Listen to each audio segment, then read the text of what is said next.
I address you this afternoon on the back of several malicious reports that have sought to drag the name of the first family by alleging that it has a hand in corrupt and criminal activities.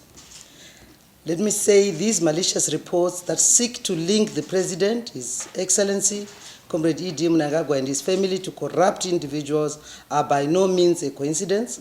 Rather, they are well-coordinated attacks on the system, which is intended to agitate Zimbabweans into demonstrations and uprising. Predictions by the country's detractors to the effect that the economy would implode by year-end have been shown to be wishful thinking. On the contrary, the country has achieved macroeconomic stability and tamed inflation, much to the disappointment of purveyors of doom. From the onset, the Second Republic pronounced that it would prioritize economic growth and development through a reform agenda that is clearly articulated in the Transitional Stabilization Program. This reform agenda, which is a deliberate shift from the yesteryear way of running government and the country, is stimulating economic growth and stabilizing the macroeconomic situation. In his inaugural State of the Nation address on 20th December 2017, His Excellency Comrade E.D. Mnangagwa categorically stated government will have a zero tolerance towards corruption. This is because economic development requires a clean government. Government has remained consistent in the fight against corruption, and this has seen the establishment of a special anti-corruption unit, SACU, anti-corruption courts countrywide, and the capacitation of the Zimbabwe Anti-Corruption Commission. Under the new dispensation, ZAC now has arresting powers, and it has the financial and human resources to carry out its duties. The goal of the Second Republic is to build a new Zimbabwe based on the crown values of honesty, transparency, accountability, and hard work.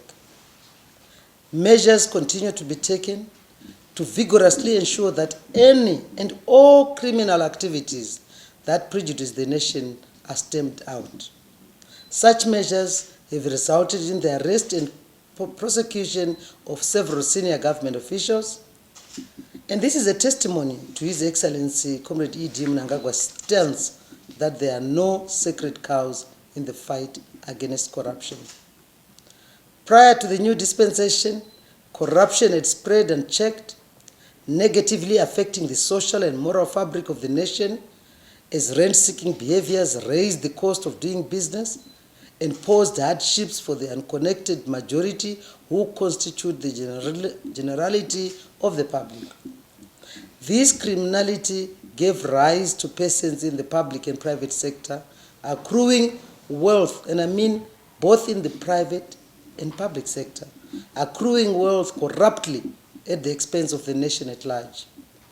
Bribery, embezzlement of public assets, fraud, smuggling, abuse of office for personal gain, extortion, misrepresentation, and other corrupt activities stall economic development and ultimately rob citizens of decent livelihoods.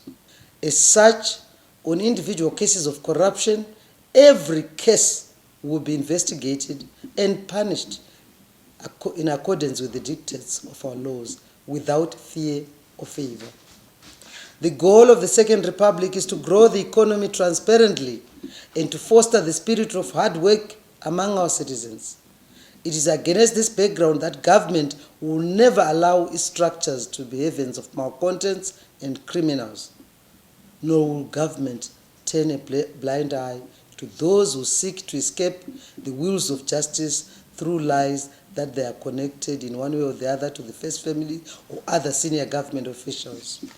His Excellency, the President has been very clear that there are no sacred cows in the fight against corruption, and as such, law enforcement agents will not be deterred by criminals who want to hoodwink them and the nation that those linked to senior government officials are exempt from arrest. No. I call upon the media fraternity to introspect on your role in nation building and development. Further to this, room must be given for due constitutional processes in criminal investigations. Trial and judgment should be done without interference. Additionally, I urge each and every one of us to continue supporting the fight against corruption, and this we can do by using several platforms that include the whistleblowers application to report fraud and corruption. The long arm of the law will catch up with any and all individuals who seek to criminally enrich themselves at the expense of the nation. I thank you.